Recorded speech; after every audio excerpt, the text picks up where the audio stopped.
a bachelor degree in Nepal. Then he joined the Ghent University in Belgium to do his master, and finally he did his PhD in the Department of Civil and Environmental Engineering at the University of Hawaii. He is currently working as a postdoctoral scholar with Roger Babcock in a project looking at energy efficiency of a hybrid digestion system for treating municipal wastewater. His project is funded by the Hawaiian Natural Energy Institute, or HNEI. He has worked on various research projects at UH related to biophoto remediation of explosive contaminated soil membrane, bioreactor studies, and in building water conservation plant for UH Manoa.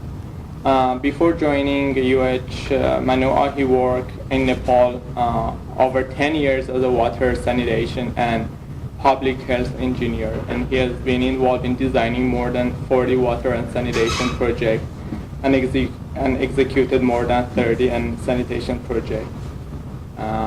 Anything you want to add to? Oh, that's good. Thank you. You're welcome. I think you skipped one line. I would Dr. Michael Cooney is my current advisor. Michael Cooney, yeah. Oh, okay. Sorry. Okay, that's okay. Good to know. So, thank you, Dr. Bateni, for giving me this opportunity. Krishna, if you want to use a microphone, you'll have to, no, not that one. If you want to use the podium microphone, this I think I can just speak it. So, title of my talk is Ecological Sanitation in Urine Diverting Mode. So we separate urine at source, and then we see it consumes water, energy, and helps recover nutrients. Also helps contain estrogens and pharmaceuticals. So the presentation outline. So I will talk what is Ecoshan, and then why is urine diversion, and then what are the environmental and economic benefits, and then does it help to have food security. So I focus on mainly developing countries for this aspect, and then if socially accepted or not, you have urine diversion, people may not use it, so we got to check that. So EcoSan, normally ecological sanitation, is a wastewater management alternative. So, but focus on closed loop. So, whatever goes from the field, you got to bring it back to the field, or crops grown, those things. So, this considers human waste as a resource. It's not a purely waste, but a resource. So, it expects nutrient recycling for crop production. And then, EcoSan in urine diverting mode allows separate treatment of waste fraction. You have fecal matter, urine, and you need different type of treatment for those fractions. So treatment can be tailored to treatment needs of the waste fractions. Historically, the wastewater treatment or management was supposed to make sure that downstream users are protected, normally focusing on pathogen removal. But later on, in the last 2-3 decades, the focus was more on nutrients. More stringent environmental quality guidelines were introduced, so more on nutrients like phosphorus and nitrogen. And then recently, they talk about micropollutants, hormones, pharmaceutical residues, so many things. So I color that hormone is blue, and nutrient blue is because urine diverting system would help contain those pollutants.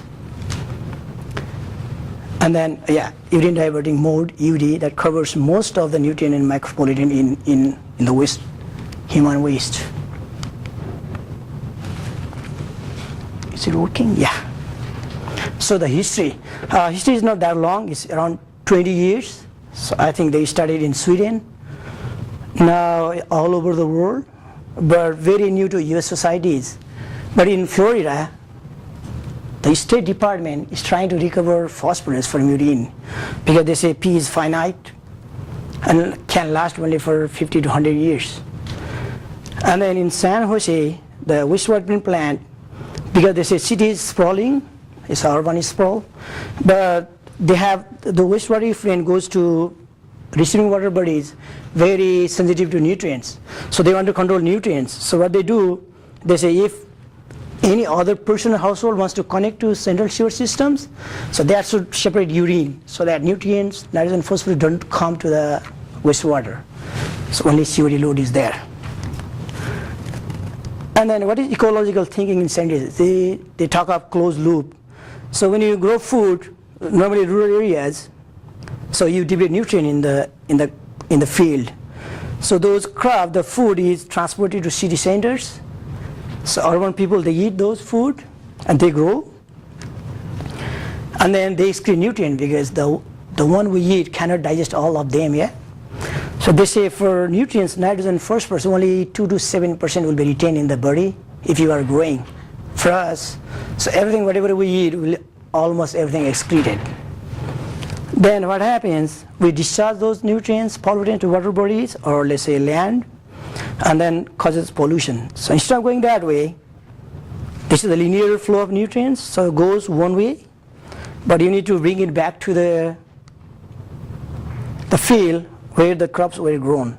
So that they call closed loop approach. So nutrient excretion,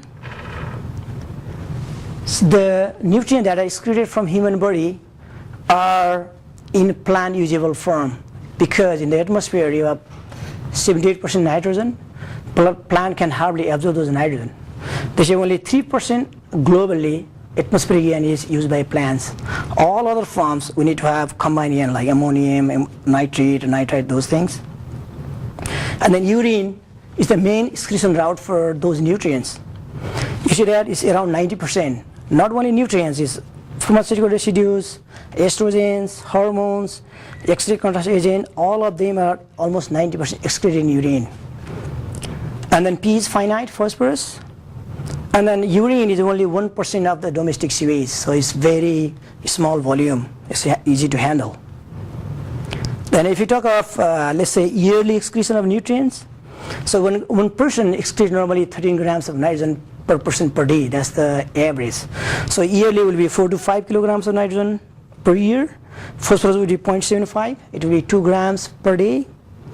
Potassium 1.5 to 2, and CO2 is 30. If you check the urine part, 90% nitrogen is in urine, and more than 50% of phosphorus and potassium, they are in urine also. So if we could somehow capture urine, so most of the nutrient, let's say nitrogen, is taken off. Yeah, please. Krishna, when those 87 and 50%, it's relative to what? Is that like the daily required minimum for a certain amount of plant? The daily excretion from your body. Okay. Yeah, it excretes 1 kilogram. So around 900 grams would be in urine and 10 grams in fecal matter. So 87%. Yeah, around 90%. Yeah, thank you. Yeah, by the way, whenever you want to ask questions, just let me know. Don't worry, you can interrupt me anytime. Thank you. Let me go further. So now I talk about estrogen containment and treatment. And then I talk about estrogenic potential. Most of you know, I guess. So hormones, natural and synthetic, both are very estrogenic. And then in EPA, each 5 year publishes a contaminated candidate list they call, so CCL. So in 2008, I didn't update it to 2013. In 2008, there was one list called contaminated candidate list 3rd. These CCL3, the chemicals that are in there, are not imposed under regulatory limits, but they think they will impose later on. So these natural and synthetic estrogens are estrogenic, even in nanograms per liter level, so very estrogenic. And then E2, I'll talk about E2, what is E2, causes almost 100% of estrogenic potential in wastewater. And then E2 is almost 1,000 times more potent than normally non-EDCs, endocrine disrupting chemicals like BPA, phenol kind of thing. It's more pollutant than phenol. So I have a table. So estrone we call E1. So normally natural estrogens are 3 normally. Estrone, estradiol, and estriol. And then 17 alpha, ethinyl estradiol is the main chemical for contraceptive fields. And let's say plasticizer like BPA. If you check the EP, 4th column, so estrogen is 1 over 40 estrogen potential then, compared to E2. But if you check 70 alpha is 3 times potential than E2. And E2 is 10,000 times potential more estrogenic than BPA. So it's very, very highly estrogenic. And then if you see the plasticizers like BPA, it's 1/10,000 or 1,000. It's so very low. Though the quantity is very big, but 1 gram of, let's say, E2 is equivalent to 30,000 grams of BPA. So it's very high toxic. So let me show you some pictures. So urine diverting toilet, they are not in the market here in the US, but they are all over the world in Sweden, Norway, Germany. They have been practicing for maybe 10-15 years already. So this is the figure for dry UDT. They use dry also, so they don't use water for flossing. They just rinse the bowl. So that has the fan, in the exhaust fan, from the tank, the collection chamber. That's all they do, and it's very clean. You don't get any smell out of that. That's like American toilet. The only difference is you have 2 compartments. The 4th compartment captures urine, and the rear compartment is for fecal matter. So if you want to capture urine, you use those, let's say, toilets. And it has 2 flossing buttons.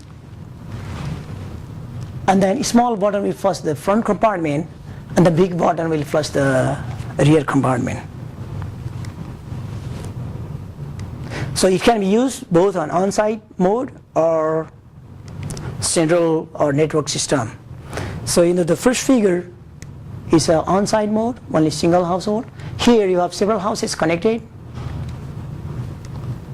And then that's the flow chart. Like we have conventional system here, that normal toilet system we use, on-site or other systems. Here, if you want to recycle, let's say, nutrients, you have several choices. Either recycle whole nutrient, like from fecal matter and urine, or only urine, depending on your interest or a technology you have, kind of thing. If you check that, the last here, everything is recycled. But here in between, I give 60% and 40%. That is for if you have a central sewage system, and if you divert all the urine you have, so all the nitrogen and phosphorus will be diverted. So for the bacteria to grow in wastewater treatment plant, there will be no nutrients. So there is a research, I got it from a paper. They say normally 40% of the urine, if that household is connected to wastewater system, you got to leave 40% to let it go. So that the biological system in here is not hampered. That's the reason we can collect only 60%. If there is a existing wastewater system is centrally networked. Krishna? Yeah. My understanding was that a lot of the estrogens and estrogenic compounds are resistant to treatment in a conventional treatment plant. Yeah. But you have a box treatment, EP removal. Yeah. What treatment is that? Oh, I'll come to that. Okay. So I compare 2 main, big wastewater treatment plant and UD. I'll come to that table. Sorry. Thank you. So here comes. So the water conservation potential. So UDTs, the main bowl. So they are made. They design that only 4 liters per flush is good for flushing toilet. Normal American toilet you use 1.6 gallons. 1.6 gallons. But here only 4 liters. So each time you flush, you save 2 liters of water for main bowl flushing. But for urine compartment, you use only 250 milliliter. But normal urinals in American standard, you use 1 gallon. So you save almost 4 liters of water each flush that you go toilet for urination. And then I did the calculations. I assume family size in the US is 3.14 that I get from CBS. And then toilet visits, total 6.5 per day. So it will be 1.4 for the main, number 1 or 2, I don't know, it's a main bowl. So 5.1 for the urination. And I calculated how many liters of water you can save each time you flush the toilet, well, a small compartment or the big compartment. And then I did the calculations, the cost estimate. I use only 60% urine separation because I assume in developed countries there are already existing network systems like wastewater treatment plant. And then I calculate the cost of nutrient because you get nutrients, pure nutrients from urine and fecal matters. So I calculate the cost based on urea, that's 46% nitrogen, yeah, and phosphorus pentoxide, and immediate of potash for potassium. The cost I get from FDA or something. Okay, so if you check, so drinking water, if you use a UD system, a family can save 37,000 liters per year. That's the total quantity of water you will be saving. And then I got the cost, it's $0.93 per cubic meter if you calculate the cost. And same amount of wastewater volume will be reduced. And then wastewater treatment, the Board of Water Supply charges you $1.03 per cubic meter wastewater you release. Then cost. So nutrient recycling, total nutrient, if I calculate NP and K for 60% urine capture, will be total 10.14 kilogram. So the cost is there, and total will be $9.78 per year. So energy conservation. So I come later on, feel here. That's the energy we save. 166 kilowatt hour. That's the energy we save when you remove estrogen from urine, separated urine, or remove estrogen from bulk wastewater. Got it? You got it? Feel? So I compare the energy you use to remove estrogen 99% from source separated urine, and same amount of removal from the bulk wastewater. I'll come to the data, yeah? So the total you will save 166 kilowatt hour. And if you take cost $0.1 or 10 cents, it will be $16. And then for greenhouse gas emissions, for the e-waste, normal is 1 kilowatt hour you consume will be, you release 0.6 kilograms of carbon. So that will be the carbon you release. So total saving will be around $100 per year from the whole family. Okay, so energy consumption, that's the one I feel. So I tried 99% estrogenic potential removal, 99%. So we tried electrodialysis and ozone. If you compare, in series, you need 12 kilowatt hour per person per year. That means estrogen excreted from 1%. If you want to treat all those things, 99% removed will be 12 kilowatt hour. You need to put on the energy. But for CAS, it's a conventional activated sludge, yeah, CAS. You will need 23 to 56 kilowatt hour per person per year. Is that simply because of the much larger volume? Much larger volume, and because the ozone dose you need is 5 to 12 milligrams per liter. And then I calculated how much cost will be, you need to put in to produce ozone. So I calculate those things, and I assume that 300 liters per capita per day is the volume. So treat that 300 liters or 2 liters of urine, you know what I mean? So it's much lower volume. So then just to treat those, estrogens, you save 11 kilowatt hour of energy just for estrogen removal, not for BOD, nitrogen phosphorus thing, just for that. And associated greenhouse gas emissions, because 1 kilowatt hour it gives you 0.6 kilogram of CO2 release. So it would be around 7 kilogram CO2 equivalent per person per year. So, and then, because there is a law P2 Act, yeah, they say you need to reduce pollution from source. So if you use urine diverting toilet, I think it is in line with P2 hierarchy. So I just modified a little bit. Now, waste collection system, if you have UDT, so how do you collect the waste? So this is a photo from Sweden. This is the urine collection tank, a big tank under the basement, a big apartment building. So all those toilets are connected to this tank. So when the tank is full, the honeysuckers, those vacuum truck, they come and bring it back to the field, crop field, and they apply in the field. So for fecal matters, the place I was in, they individual houses collect those fecal matters and they compost it. After they fill those buckets, they compost it and they apply in the field. That's the urine use. So the honeysuckers will pump those urine from the truck and then, the tank, they will apply in the field. So this urine application in the field. Now, I come to, this is more or less developed country scenario, yeah? Let me come to a developing country scenario. If it helps to, let's say, good for food security, thing like that.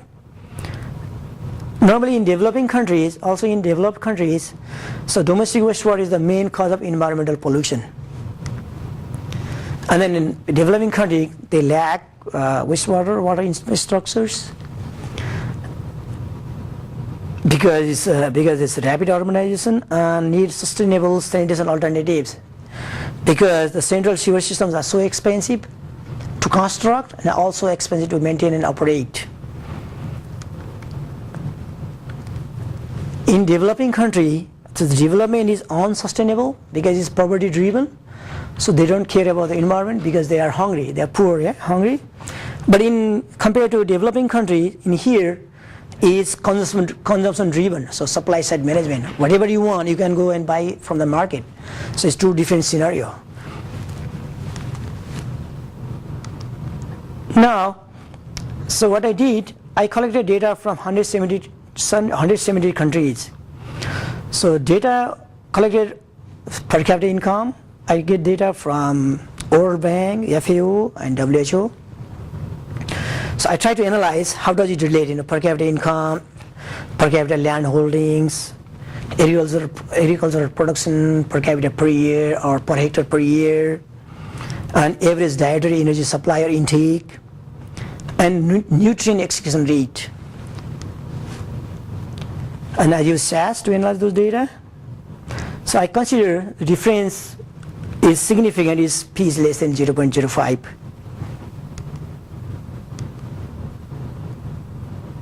So if you see food security, if you see food stock always surpasses the demand, but still we have 800 million people suffering from hunger.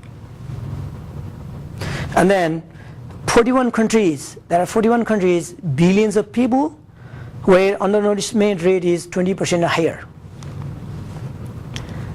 So because land is limited, so production from existing land should be increased, yeah? And then because even if the food is surplus, people have nothing to eat. So the main thing is that food should be locally available. That's the main thing. Now I check what's the, similar to food stock, fertilizer stock is also very good because demand is, supply exceeds the demand. So there is always additional fertilizer, but agricultural production is decreasing in many countries. If you see here, so developing country producing only 1,000 kilogram at the most, kilogram per hectare, but developed country is producing 9,000 kilogram per hectare. And then the fertilizer application is so low in developing countries. In average, world is 100 kilograms. But there are 39 countries applying only less than 10 kilogram. And there was 54 countries, they use fertilizer less than 20 kilograms per hectare per year. It's very low. So the reason is poverty, they cannot afford, or it's not available because supply system is weak and transportation network is no longer exist. So again, the fertilizer should be locally available.